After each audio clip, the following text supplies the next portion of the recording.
bonjour et merci de nous renouveler votre fidélité. Nous sommes dimanche 22 avril 2018 et nous avons le plaisir de recevoir Abdoul Mbaye. Bonjour.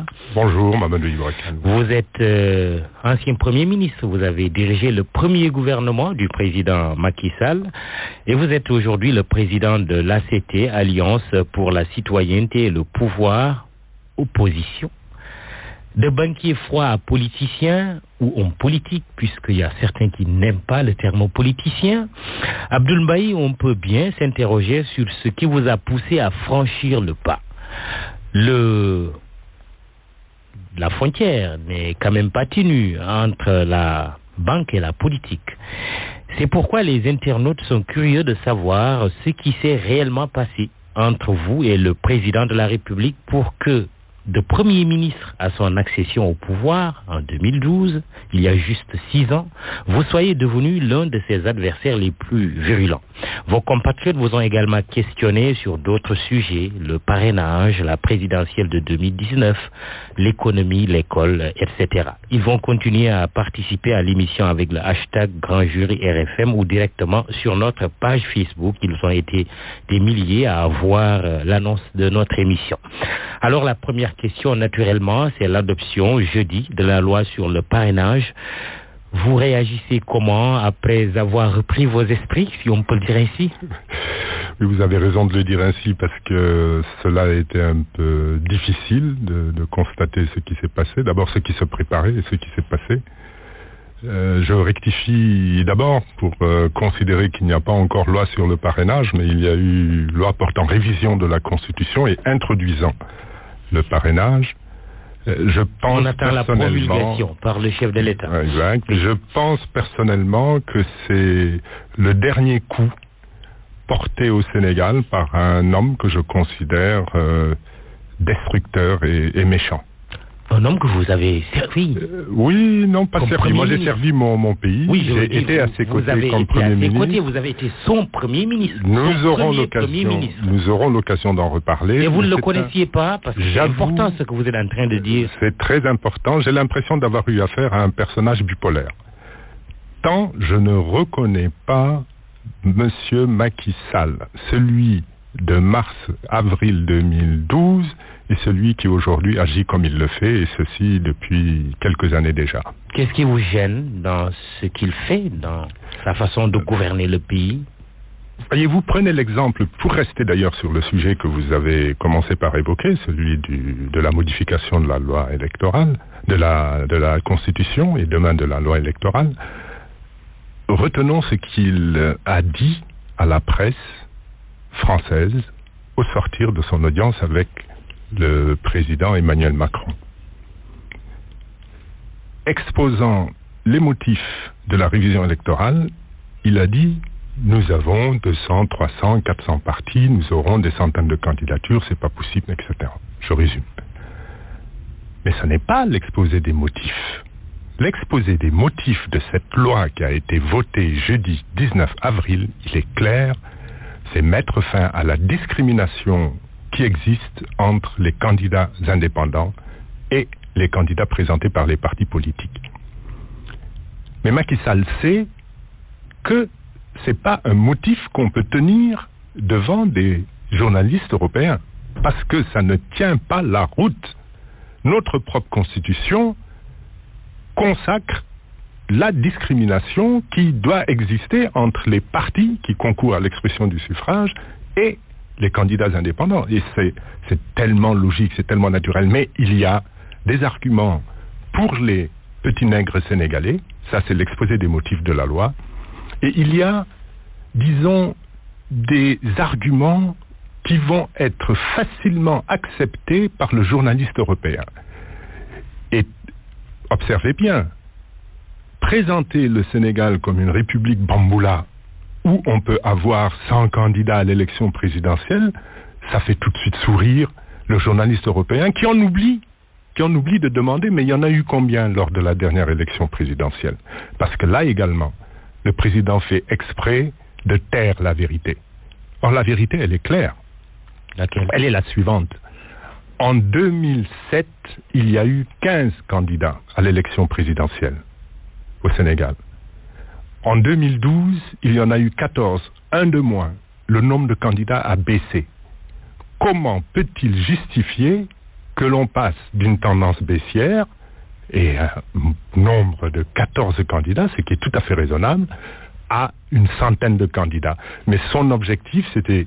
Et il méprise le Sénégal, il méprise les Sénégalais, parce que considérer qu'au Sénégal, on est capable d'aller jusqu'à 100 candidats, c'est également considérer que nous manquons de bon sens dans notre pays. On va vous emprunter votre raisonnement en parlant du journaliste européen qui peut tout à fait comprendre que le parrainage intégral soit appliqué à tous les candidats à une élection présidentielle.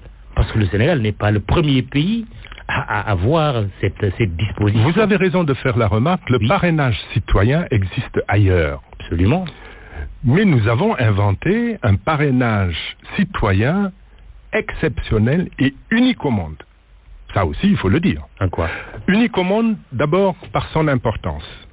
0,8% du nombre d'électeurs inscrits.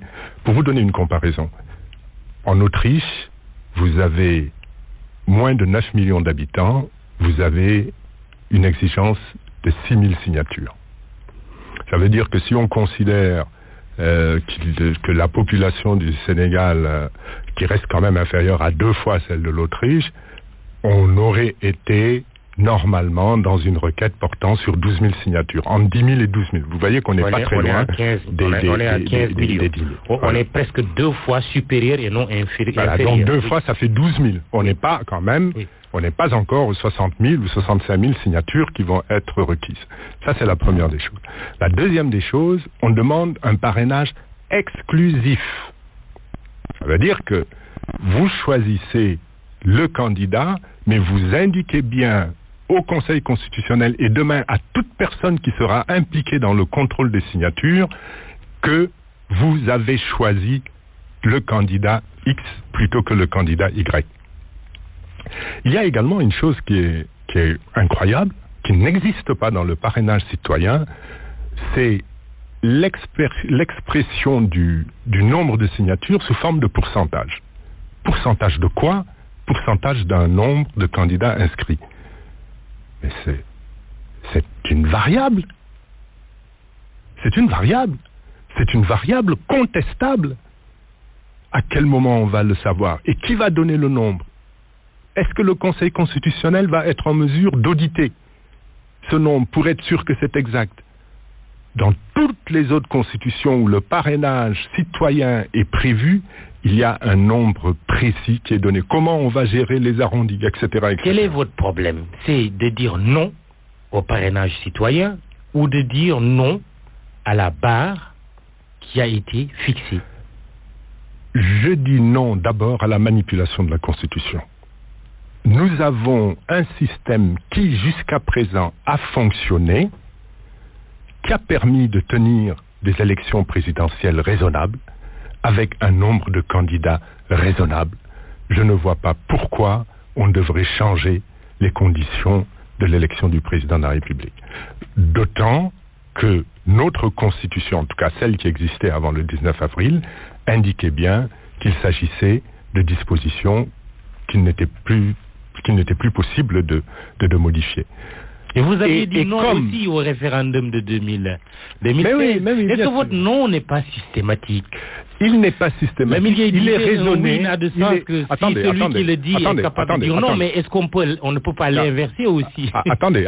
Le non au référendum, le non au référendum que nous avions, auquel nous avions appelé, n'était pas un non à toutes les mesures envisagées comme devant intégrer la nouvelle Constitution. C'est clair, nous avons été très clairs, nous avons fait la part des choses, il y avait de bonnes avancées, il y avait des choses inutiles, et surtout, il était possible d'aller vers une réforme de la Constitution sans que cela ne nécessite un référendum coûteux.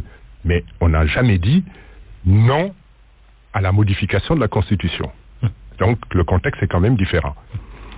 Par contre, ce qu'il faut retenir, et Mamadou Ibra Kane, nous en reparlerons demain, c'est ce parrainage introduit avec ses insuffisances, ses anomalies, son caractère exceptionnel, sa justification bancale n'ont qu'un seul objectif, c'est permettre demain, quitte à ce que cela soit dans la confusion de l'interprétation des textes et de ce qui va suivre, donc pour objectif que, d'une part, ces deux hypothèses sont possibles, ou assurer la réélection immédiate du président Macky Sall, faute de candidature sérieuse, ou alors créer une pagaille telle qu'il y aura des choix d'exception et de nécessité qui seront faits et qui permettront qu'il reste au pouvoir.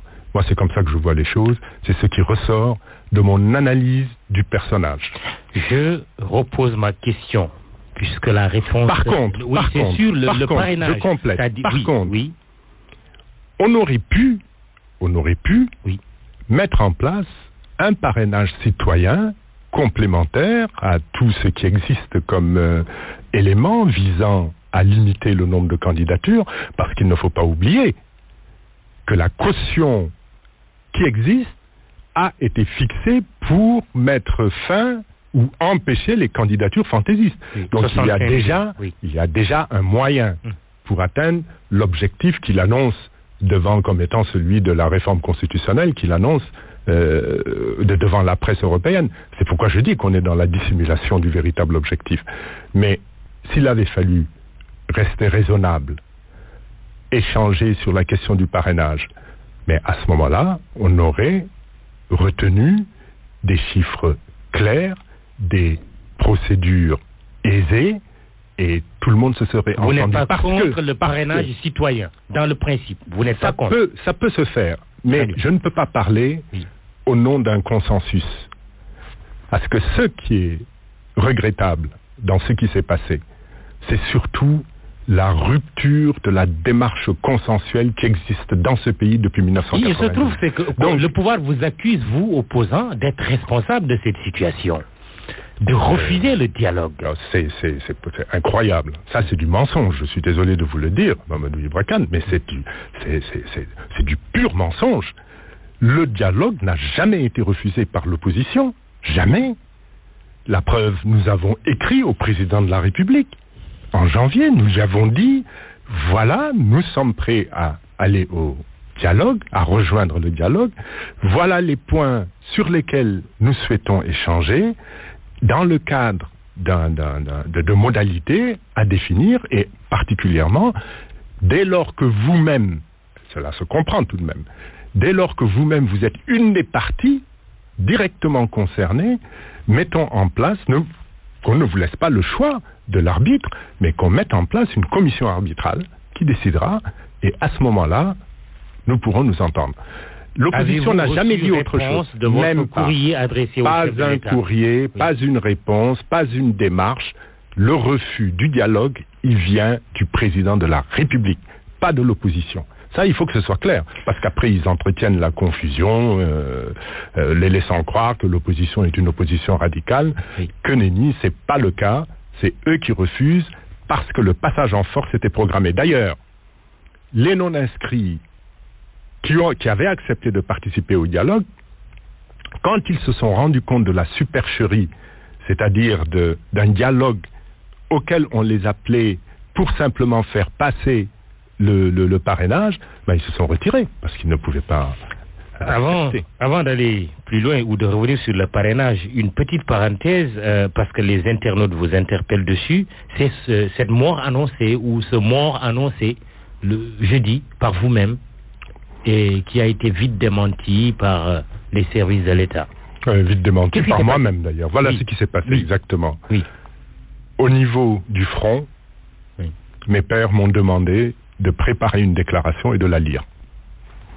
Ce que j'ai fait, nous nous sommes retrouvés devant la presse, j'ai lu cette déclaration. Au terme de la déclaration, alors que certains caméramans avaient d'ailleurs déjà débranché leur matériel, une information est venue, peut-être une fake news fabriquée par qui je ne veux citer, une information est arrivée selon laquelle il y aurait eu un décès à l'hôpital Abbas-Nab. Alors j'ai demandé tout de suite, mais est-ce que c'est sûr? On m'a dit, apparemment c'est sûr. J'ai repris le micro, les caméramans ont rebranché leurs appareils, et j'ai dit, on nous informe que, c'était très clair dans l'information donnée, il y a eu un décès à l'hôpital Abbas-Naou. Nous sommes sortis de là, j'ai demandé à mon département en communication d'interroger l'hôpital Abbas-Naou. Et lorsque on n'a pas eu confirmation de cette information, nous avons tout de suite publié un communiqué sur notre page Facebook. Voilà. Alors j'ai appris que le ministre de l'Intérieur s'est mis à pousser des cris comme une pucelle effarouchée, mais voilà, oui, voilà les faits, voilà la réalité des faits. D'un mort est quand même d'une gravité. Avec des précautions qui ont été prises et un démenti qui est venu moments comme ça. Comme quoi, il faut faire attention. C'est une leçon que j'apprends. C'est une leçon que j'apprends parce que, très bien. Au bout du compte, j'ai le sentiment d'avoir été piégé par les personnes qui ont dû démentir après, pas démenti parce que j'ai moi-même démenti, mais qui ont essayé d'exploiter les propos que j'avais tenus. Abdoul Mbaye, ancien Premier ministre et président de l'ACT, Alliance pour la citoyenneté et le travail, et aujourd'hui l'invité du grand jury. Recours annoncé par Idrissa Seck auprès de la Cour de justice de la CEDEAO. Vous y souscrivez? Écoutez, nous avons une commission juridique au niveau du front qui va réfléchir, avec d'ailleurs l'ensemble de les leaders, sur l'ensemble des recours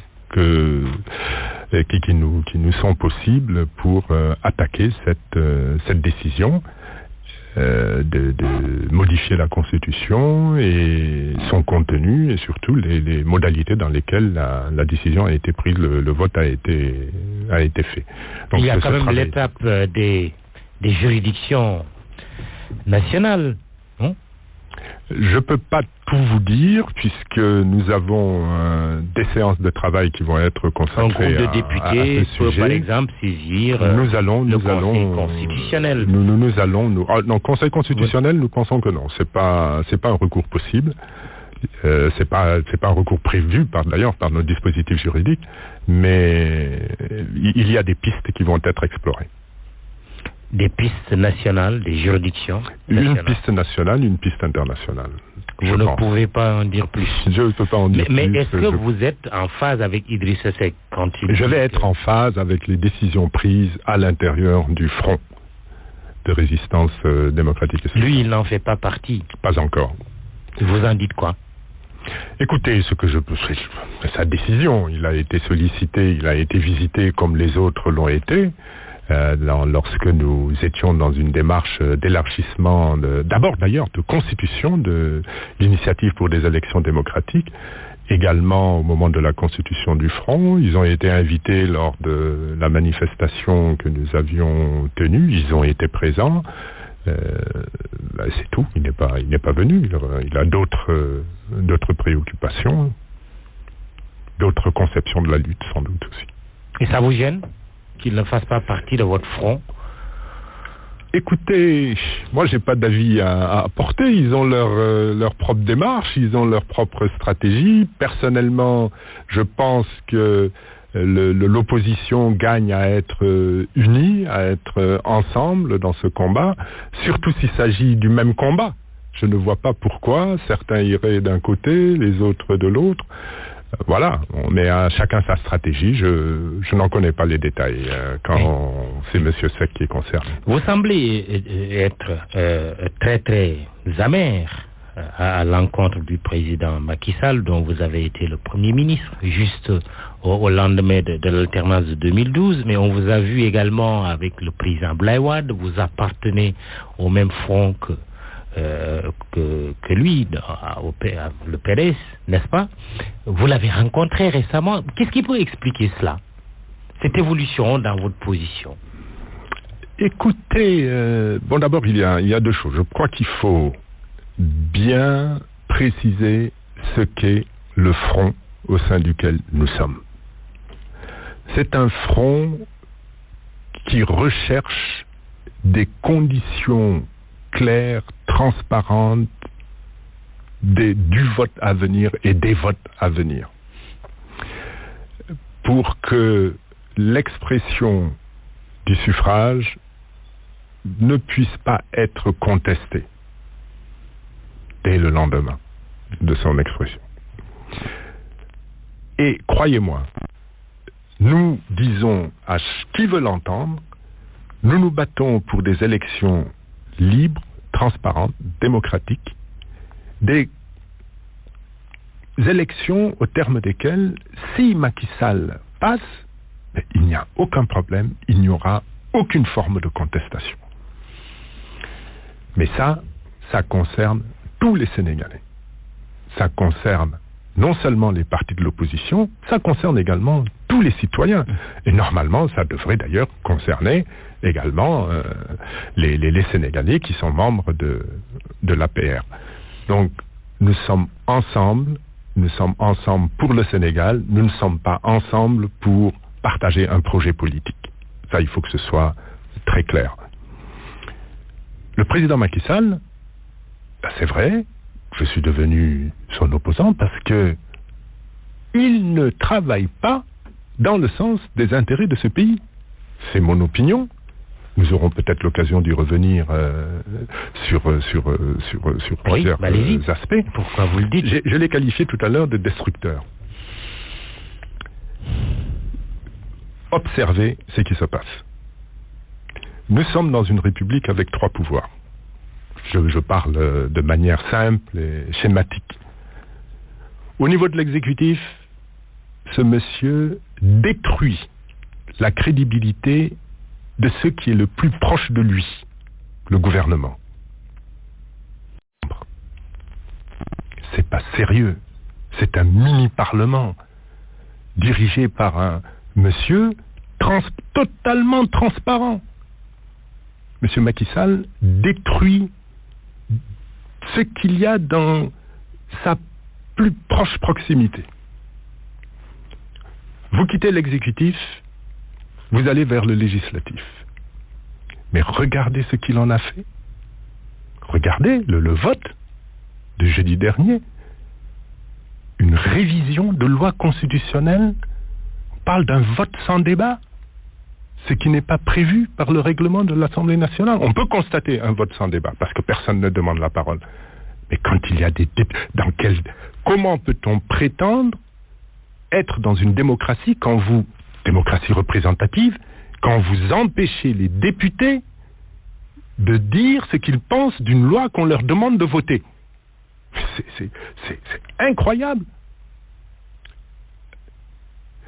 Puisqu'on parle de l'Assemblée nationale... L'adoption d'un projet de loi ou d'une proposition de loi sans débat est quand même prévue. Et le Sénégal ne fait pas exception de ce point de vue. Non, pour moi, ça ne doit pas être prévu, ça ne peut pas être prévu, voilà, ça peut être constaté. Attendez, je ne veux pas aller trop loin sur ce sujet, mais on est en train de l'examiner. Nous pensons que ce n'est pas prévu. Bon. Parlons maintenant, puisque nous sommes à l'Assemblée nationale, parlons de sa majorité. Les alliés du président Macky Sall, qu'en a-t-il fait? Toujours dans sa logique de destruction, qu'est devenu le PS, qu'est devenu l'AFP, qu'est devenu la LD. Puis vient le pouvoir judiciaire. Là, il faut laisser la parole aux magistrats eux-mêmes qui regrettent que leur indépendance soit autant malmenée. Comment voulez-vous... C'est Abdoulmajid, fils de Kebamay, qui parle là, comme ça, de la justice. C'est vrai que je suis particulièrement sensible dès qu'on parle de justice et d'indépendance de la justice. Mon père a été un farouche défenseur de l'indépendance de la justice et j'ai grandi dans ça. Mais est-ce que vous cautionnez la virulence des critiques contre la justice sénégalaise, la magistrature sénégalaise? Je ne suis pas d'accord. Je ne suis pas d'accord pour une généralisation. Je ne suis pas d'accord pour la généralisation de la critique contre la magistrature sénégalaise. Que trouvez-vous d'excessif dans ce jugement? Absolument. Il y a des magistrats de très grande qualité dans ce corps, qu'ils soient anciens ou jeunes. Et il y a surtout beaucoup d'espoir lorsqu'on constate le comportement du juge Vous voulez parler du juge Dème, également de Tédico à la tête de l'UMS. Donc, véritablement, il faut éviter les amalgames. Par contre, il y a une partie de la justice qui est aux ordres. Ça, il faut le savoir. Donc, voyez-vous, quand vous avez la préoccupation de la défense des intérêts de votre pays, mais vous ne pouvez pas être spectateur de ça. Vous ne pouvez pas être spectateur de ça. Mais en même temps, les internautes vous disent, mais M. Mbaye, comment pouvez-vous justifier cette évolution dans votre position vis-à-vis du président Macky Sall quand déjà, Premier ministre, vous avez été victime, vous avez failli être victime d'une motion de censure venant du Parti démocratique sénégalais qui venait juste de perdre le pouvoir et qui est aujourd'hui votre allié au sein de votre front. Comment vous pouvez le justifier? Ben, écoutez, encore une fois, le PDS n'est pas mon allié.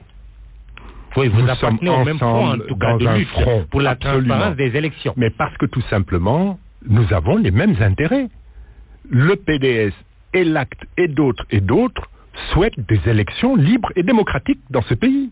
Sinon, c'est pas la peine de faire de la politique. On va tous au bord de la plage ou cultiver un champ. Donc, nous sommes quand même réunis par une préoccupation minimale de tout parti politique qui consiste à obtenir un jeu démocratique clair et transparent. En 2012 ou en 2013, lors de la motion de censure, le destructeur n'était pas pour vous le président Macky Sall.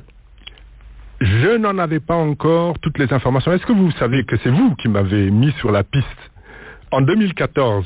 Oui. Donc j'avais quitté le gouvernement, vous m'avez interrogé au grand jury et vous avez fini notre entretien en parlant du décret qui attribuait les permis pétroliers à Timis. Je ne sais pas si vous en souvenez. Oui. Et vous m'avez remis, parce que j'ai été surpris par votre question, oui. Et vous m'avez remis la copie du décret, je suis parti avec et j'ai commencé mes... Et je vous avais demandé, est-ce que vous avez signé le décret? Vous m'aviez dit oui. Ah oui, ben, j'avais signé le décret. Oui. Le contre-signé, pas signé oui. le décret. Oui, contre-signé. Oui, d'accord. Et c'est après ça que j'ai fait mon enquête. Donc, c'est à ce moment-là que j'ai commencé à me rendre compte que même au début de son mandat, Macky Sall était dans des démarches visant à spolier le Sénégal d'une partie de ses ressources pétrolières au profit de son frère, ou de l'allié de son frère. Voilà les faits. Donc, nous sommes ensemble avec le PDS et d'autres pour obtenir un jeu démocratique transparent, libre, au bénéfice de toutes les parties, y compris l'APR et Macky Sall. Nous ne sommes pas ensemble pour des projets politiques. Par contre, je place devant les intérêts du Sénégal et je ne peux pas être ou rester aux côtés d'un homme qui, malheureusement, détruit ses intérêts.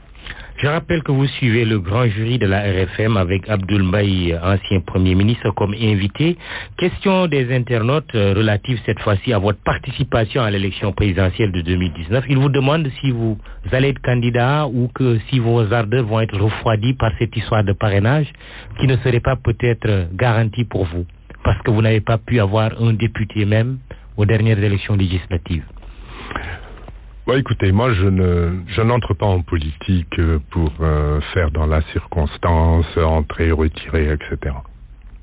Je suis entré, je sais que ça va pas être une chose facile, d'autant que je suis un néophyte en la matière, hein, je n'ai pas fait de politique avant. Je savais que ça allait être difficile. Nous avons accepté au niveau de notre parti, à peine 6 mois après sa création, de préparer notre participation aux élections législatives, non pas pour faire des résultats, mais pour apprendre, parce que c'était les dernières élections avant celles de 2019. Nous avons eu des résultats que nous avons jugés satisfaisant au gré de notre expérience. On n'avait même pas de structure départementale, ça n'existait pas. Il a fallu tout construire à la va-vite, bâtir sur du provisoire et qui fut d'ailleurs remis en cause juste après les élections. Et on en sort par contre fort d'une expérience qui nous a été utile. Et on avait remarqué également que nous avons été des cibles particulières en plusieurs endroits. Le parrainage, il est là ou il sera là, on fera avec. Nous irons aussi aux élections. Vous êtes candidat. Vous savez. Vous êtes candidat. Vous savez, oui.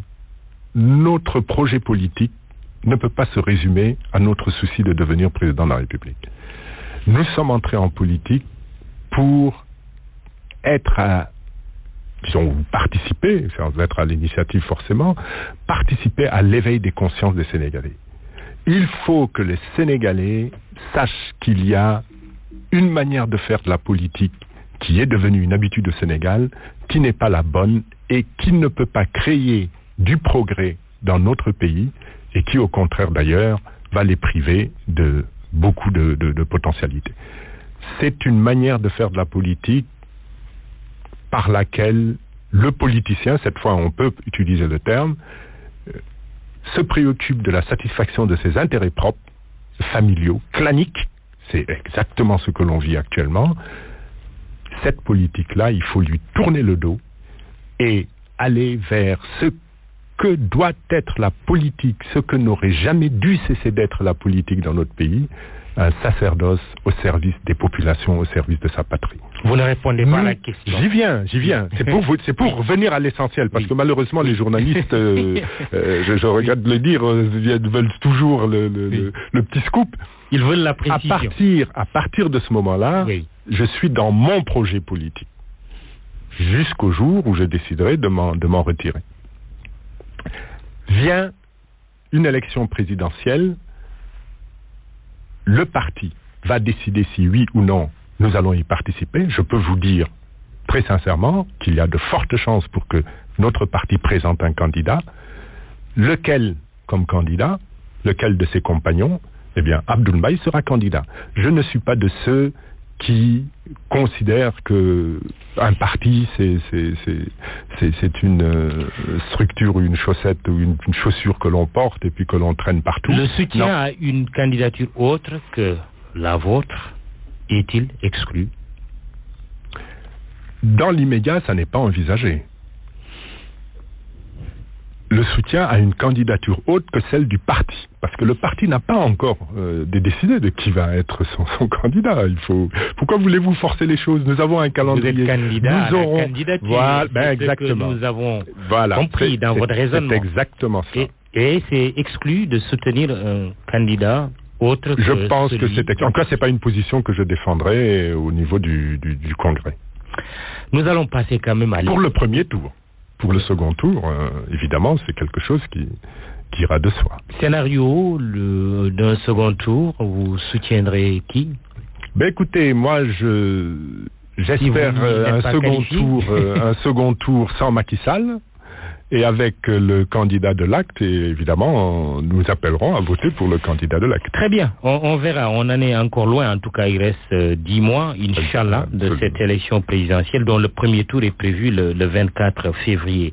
L'économie, je disais dans l'annonce que l'économie sénégalaise se situait entre la croissance de 7,2% en 2017 annoncée par le gouvernement et l'endettement qui fait débat. J'ai lu que la dette extérieure du Sénégal s'élève à environ 3 000 milliards de francs CFA. C'est M. Daouda Sembène, directeur général de la comptabilité publique du Trésor, qui le dit. Il ajoute que 70% des recettes publiques du Sénégal sont composées de dettes extérieures. Il rassure qu'en la matière, le Sénégal s'est doté de tous les outils. C'est pour non seulement mesurer là où il pose ses pieds en matière d'endettement, mais dans la qualité d'endettement et l'emploi du dit endettement. C'est ce que dit le directeur donc de la comptabilité publique, en ajoutant que le Sénégal est à un peu plus de 50% du PIB en termes d'endettement. Votre commentaire sur ces chiffres? Écoutez, d'abord il faut que le Sénégalais sache que nous sommes, parce que vous évoquez le taux de croissance de 2017 à 7,2%, mais il y a encore mieux que ça.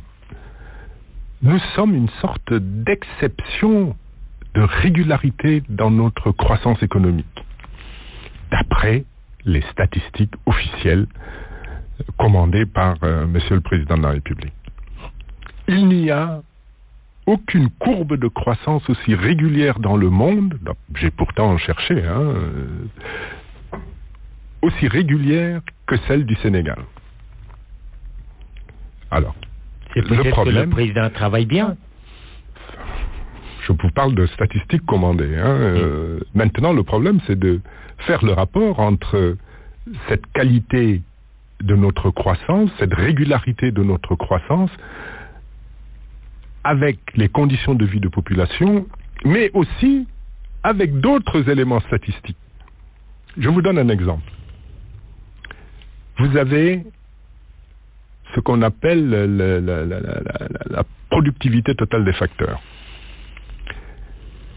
Quand cette productivité totale des facteurs n'évolue pas de manière significative, il est impossible de constater de la croissance régulière et dans la durée. C'est malheureusement le cas au Sénégal. Nous sommes en retard. Quand on se compare aux États-Unis, on est à 0,38%. La Côte d'Ivoire est devant nous, le Maroc est largement devant nous. On ne peut pas justifier une croissance économique de ce niveau et avec une telle régularité et mettre en face des indicateurs de cette nature. Vous êtes très réservé sur le taux de 7,2%. Très vous le réservé. Contestez? Je conteste, et lorsque vous allez un peu plus loin, que vous cherchez les causes et les raisons de cette croissance, vous avez beaucoup de difficultés à les retrouver. Vous les retrouvez dans le secteur agricole, toujours à l'aide de leurs statistiques à eux. 1 400 000 tonnes d'arachides, 1 million de tonnes de riz, ce sont des chiffres plus que contestables, totalement inacceptables au regard des consommations d'engrais, parce qu'il faut pouvoir justifier. Quel chiffre mettez-vous au sur regard... la table aussi? Non, c'est pas à moi de donner des chiffres. Oui. Mais quand au Sénégal, on n'a jamais fait plus d'1 million 200 000 tonnes d'arachides, à l'époque où il y avait une bonne pluviométrie, un bon encadrement paysan, des sols qui étaient encore de bonne qualité, des semences certifiées, etc., comment voulez-vous que tout d'un coup, on passe de 1 million, déjà le million de tonnes était douteux, à 1 400 000 tonnes. Et surtout, on ne constate pas une croissance que je qualifierais de vertueuse et seule susceptible de porter de l'émergence. C'est-à-dire une croissance correspondant à une transformation structurelle de notre économie. L'économie est restée dans sa répartition entre les secteurs tertiaires, secondaires et primaires, est restée dans sa structure initiale. Mais où se trouve cette croissance ? Le développement des exportations, et qui était également prévu comme élément de l'émergence, n'a pas eu lieu. La diversification des exportations n'a pas eu lieu. Elle reste encore à 50% dépendante de 5 produits, qui sont l'or, les produits pétroliers, qui relèvent d'ailleurs souvent de la réexportation, le ciment, le poisson, l'acide phosphorique. Mais comment justifier cette croissance ? Quel est l'investissement important qui a été fait qui peut justifier cette croissance ? À côté de cette croissance, vous êtes donc très réservé. Il y a la dette, comme je disais tout à l'heure, 3 000 milliards selon le directeur général de la comptabilité publique du Trésor, 70% des dettes publiques du Sénégal composées de dettes extérieures, c'est ce qu'il dit. On s'est amusé à faire un petit calcul, même si on n'est pas comptable. 70%, cela représente 2100 milliards à peu près. Cela voudrait dire que 900 milliards relèvent de la dette intérieure. Votre commentaire sur ces chiffres? Écoutez, en matière de dette, il faut savoir qu'il y a de l'endettement vertueux. Celui que vous pourrez rembourser parce que vous avez bien utilisé les ressources générées par votre endettement. Mais le surendettement, il peut venir également très vite et malheureusement sans forcément générer les ressources qui vont permettre de régler vos échéances. Alors, le Sénégal est-il surendetté, oui ou non? Ce qu'il faut savoir, c'est que nous appartenons à une zone économique qui s'appelle l'Union économique et monétaire ouest-africaine et qu'à l'intérieur de cette zone, nous sommes le pays le plus endetté. Mais la barre est fixée à 70% du PIB. La barre est fixée à 70%. Le Sénégal n'a pas atteint. La barre est fixée à 70% du PIB pour 2019. Le Sénégal est à 60%, mais vous comprendrez... Le directeur général de la comptabilité publique dit 50% du PIB. Bon, moi je cite des chiffres du FMI, du Fonds monétaire international, 59,9% du PIB. Le problème, c'est que il ne faut pas attendre d'être à 70% pour constater qu'on a cogné le mur. Il faut se donner une marge. Donc retenons déjà que nous sommes le pays le plus endetté, et largement d'ailleurs, parce que lorsque nous sommes à 59,9%, puisque vous voulez des chiffres précis, la moyenne au niveau de l'UMOA, c'est 49%. Donc on est moins prudent que les autres pays de l'UMOA. Que fait-on de cet endettement? C'est vrai, on peut considérer que nous sommes en train de rembourser notre dette et qu'il n'y a donc pas de problème. Mais quand vous prenez en compte le deuxième aspect que vous avez cité, l'accumulation de la dette intérieure et les difficultés des entreprises à se faire payer, on devine, on sait qu'il y a une gestion du remboursement de la dette qui privilégie les échéances sur dette extérieure plutôt que le paiement des entreprises locales. C'est de l'éviction. Et c'est extrêmement dangereux pour le futur de notre économie. Vous allez avoir des entreprises, et malheureusement, d'après les enquêtes que nous avons eu à faire, même les petites entreprises sont concernées. Vous allez avoir des entreprises qui vont s'écrouler et le tissu économique du Sénégal est mis en danger. Et l'endettement va servir à quoi? Souvent, des dépenses somptuaires, des projets éléphants blancs, etc., etc.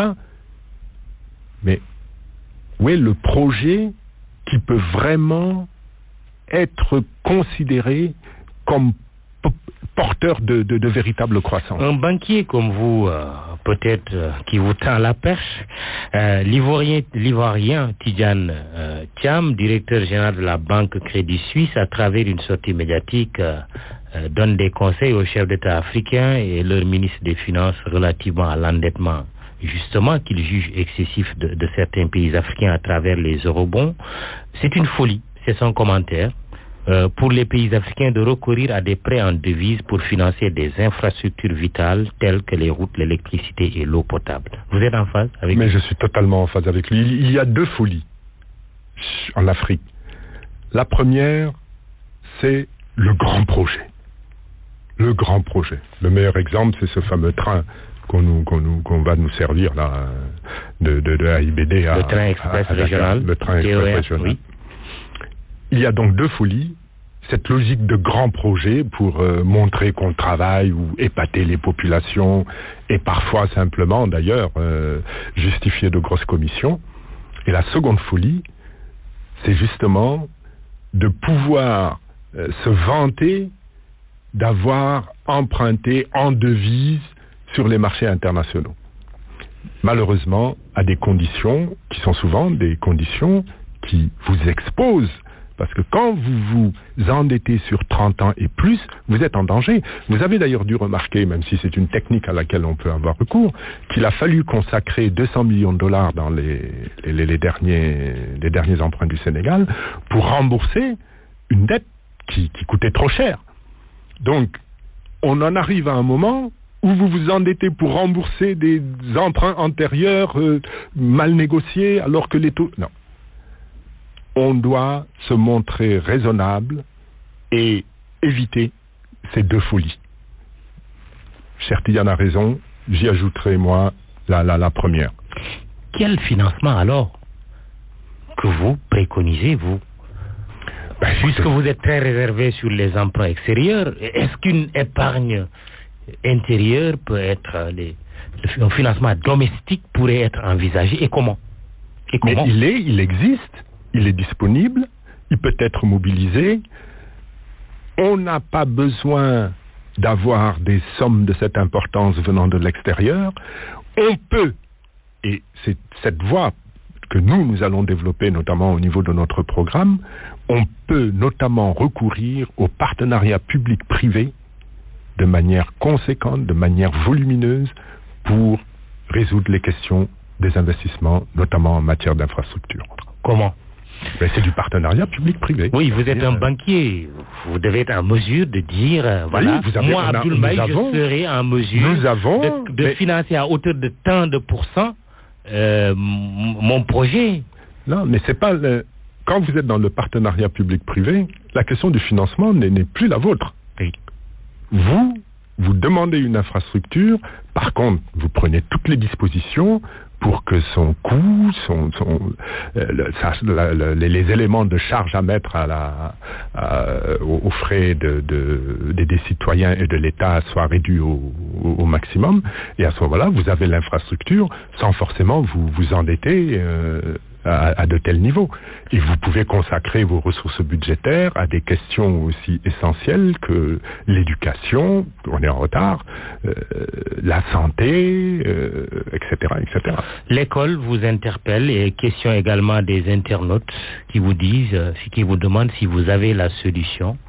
Il faut quand même préciser que samedi, le ministre de l'Éducation a dit que 4 des 6 syndicats d'enseignants en grève ont décidé de lever le mot d'ordre. Bon, écoutez, tant qu'il y a annonce de lever le mot d'ordre de grève, on ne peut que s'en réjouir. Très sincèrement, je me désole de voir chaque année l'école sénégalaise plonger un peu plus. Vous savez, c'est une question importante, l'éducation dans la construction d'une nation. Et je me souviens d'un échange avec l'ambassadeur du Japon de l'époque. Il me disait, mais vous savez, construire une école de qualité, vous mettez 25 ans à en voir les premiers résultats.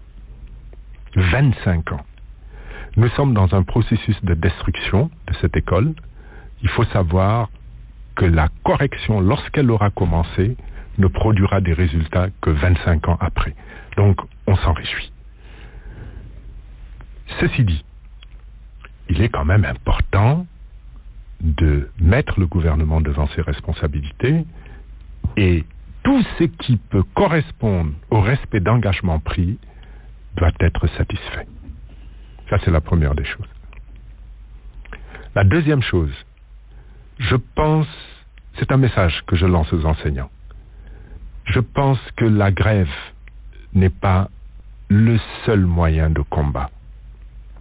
Lorsqu'on constate qu'un gouvernement manque à sa parole, qu'un gouvernement ne met pas en œuvre une politique d'éducation conforme aux intérêts du pays, eh bien, on le sanctionne à l'occasion des échéances électorales.